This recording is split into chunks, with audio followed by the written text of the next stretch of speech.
Good morning, students. Students, in previous module, we have discussed about secondary and tertiary treatment. Today, we discuss about better housekeeping practices, sanitation and disease, and alternative arrangement for sewage disposal. Student, हमारे घर में कितना ज़्यादा waste है वो generate होता है.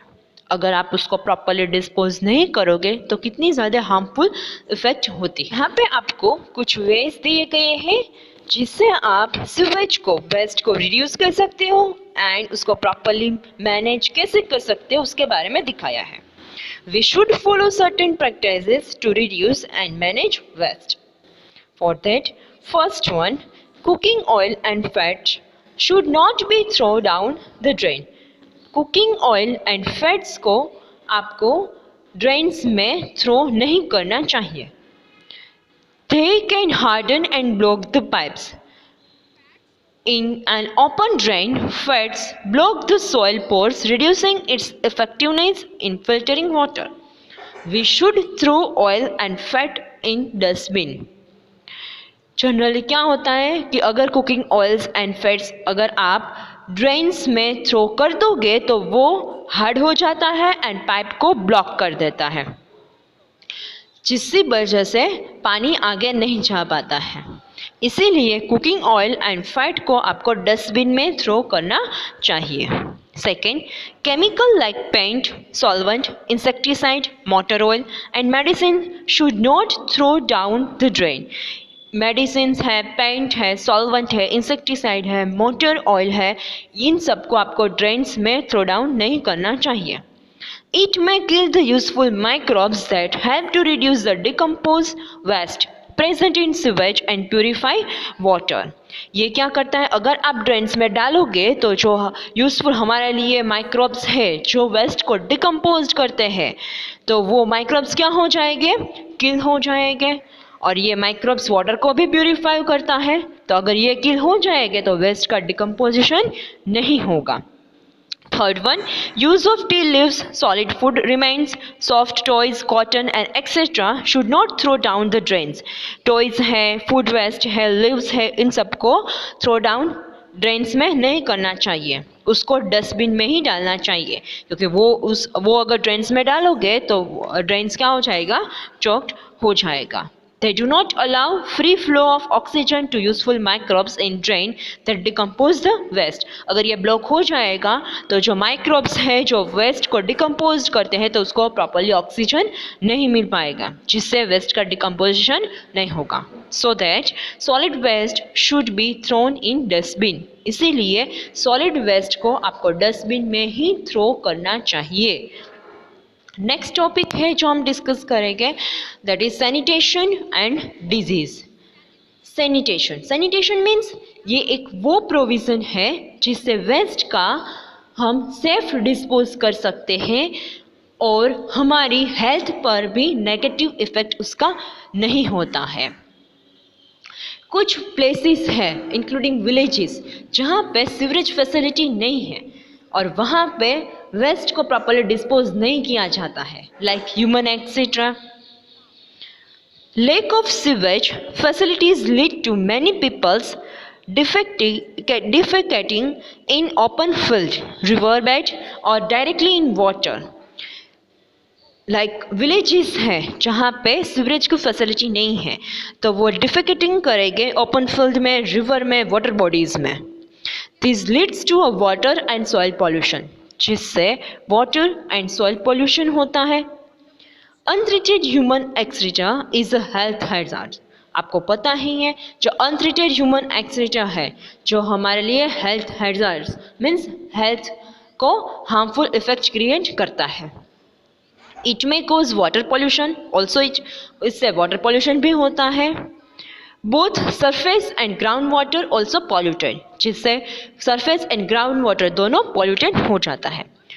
Drinking water contaminate with human excreta causes a large number of waterborne disease like cholera, typhoid, polio and dysentery. और ये जनरली यहाँ पे तो हमारे आरओ की फैसिलिटी है बट जहाँ पे आरओ की फैसिलिटी नहीं है तो वो जो पानी डायरेक्टली वाटर बॉडीज़ में से लेके ड्रिंकिंग करेंगे तो कितने ज़्यादा वाटर बोर्न डिजीज़ स्प्रेड होते हैं, लाइक टाइफॉइड है, पोलियो है, डिसेंट्री है एंड कोलेरा है। ठीक है, तो उसको ये सारे डिजीज़ को फेस करना पड़ता है।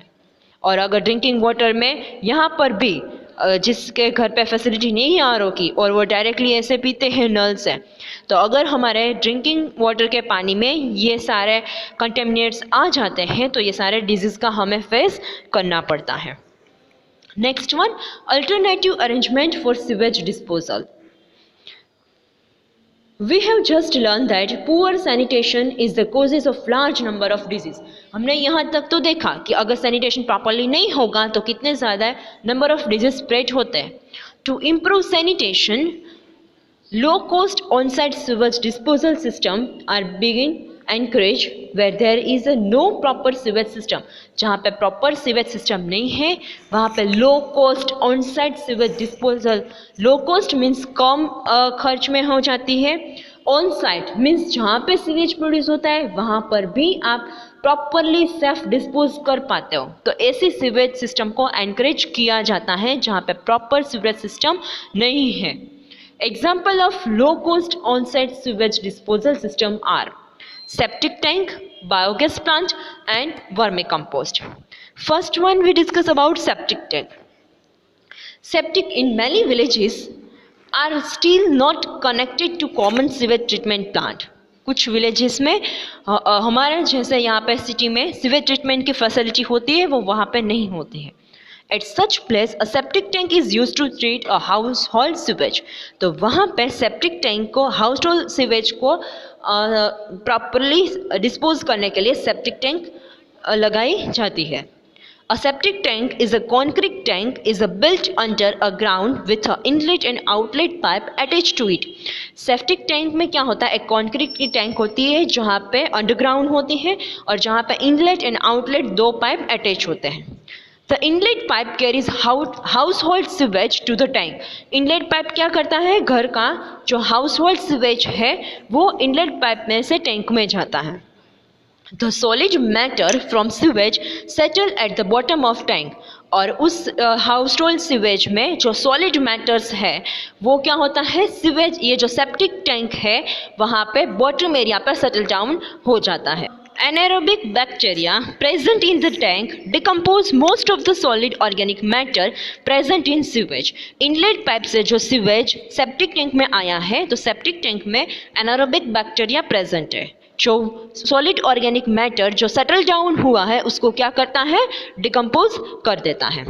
The excess water flow out of the tank through outlet pipe. Water बचा है, एक्सेस वाटर है, उसको थ्रू आउटलेट पाइप सॉइल में फिर से डाला जाता है क्योंकि टैंक में जो सॉलिड मैटर था वो तो क्या होगा, डिकम्पोज हुआ है, तो जो वाटर बचा है उसको आउटलेट पाइप के थ्रू सॉइल में एंटर किया जाता है। Of 4 to 5 houses can install and maintain a common septic tank। Generally 4 to 5 house के बीच में nowadays septic tank इंस्टॉल किया जाता है। ठीक है student. An alternative arrangement for sewage disposal is a biogas plant। Excreta from toilets goes to the biogas plant through covered drain। In some organization offer hygienic on-site human waste disposal technology। कई time septic tank की replace में biogas plant लगाया जाता है। The toilet based on use of human waste for producing biogas are being encouraged। Generally जो excreta toilet में से release हुआ है उसको एक कवर ड्रेन के थ्रू बायोगैस प्लांट में एंटर किया जाता है। In the plant bacteria act on waste to produce a biogas. और वहाँ पे बायोगैस प्लांट में बैक्टीरिया सीवेज जो वेस्ट जनरेट हुआ है, हमने जो इनलेट पाइप के थ्रू वेस्ट डाला है उसके ऊपर रिएक्ट करते हैं और उसको बायोगैस में कन्वर्ट कर देते हैं। Biogas is a mixture of 4 gas. Biogas क्या है, is a mixture of 4 gas, that is methane, hydrogen, carbon dioxide and hydrogen sulphide. और यही बायोगैस को आप as a fuel further use कर सकते हो। Third one, that is vermicomposting toilet. Human excreta is treated with earthworm. यहाँ पे इस टेक्निक में क्या किया जाता है, ह्यूमन एक्सक्रीटा को अर्थवर्म से ट्रीटेड किया जाता है और नाउअडेज ये कई जगह पे इंडिया में यूज किया जाता है। Vermicompost toilet, it has been found to be novel low water use toilet for self processing of human waste. Water का यूज भी कम होता है एंड जो ह्यूमन एक्सक्रीटा है उसको सेफली आप डिस्पोज कर सकते हो। The human excreta is a completely converted into vermi cake that act as a resource for soil। और इसमें ह्यूमन वेस्ट को completely किस में कन्वर्ट किया जाता है, वर्मी केक में। तो वर्मी केक रेडी हुई है और उसको सॉइल में डालोगे तो एक बेस्ट रिसोर्स है सॉइल की फर्टिलिटी इंक्रीज करने के लिए।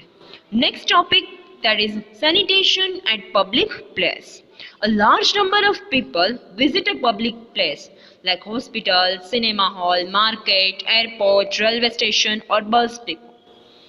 So large amount of waste is generated at all these places every day. If all the waste produced at public place is not disposed of regularly and properly, it can result in spreading of many diseases. Thus, it is the responsibility of the municipality of area to maintain sanitation at the public place. We can contribute in maintaining sanitation at public place by observing some of the following practices given below. First one, we should not litter at public place. हमें public place पे कहीं पे कचरा इधर उधर नहीं फेंकना चाहिए। If there is no dustbin available at a public place, waste should be carried at home and thrown in the dustbin।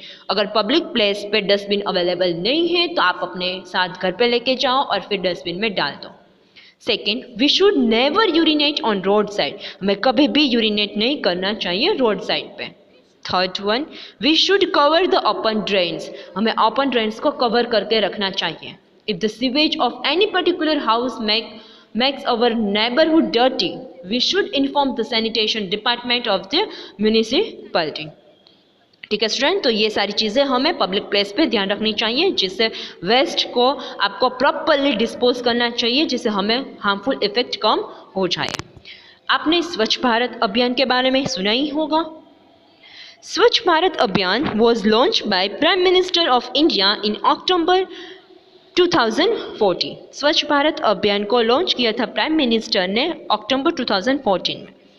The main purpose of this mission was to manage solid and liquid waste. इसका main purpose था solid and liquid waste को manage करना। Second, to make the villages open defecation free. Villages को open defecation free बनाना। And third one, to create awareness for clean India, clean and sanitization India।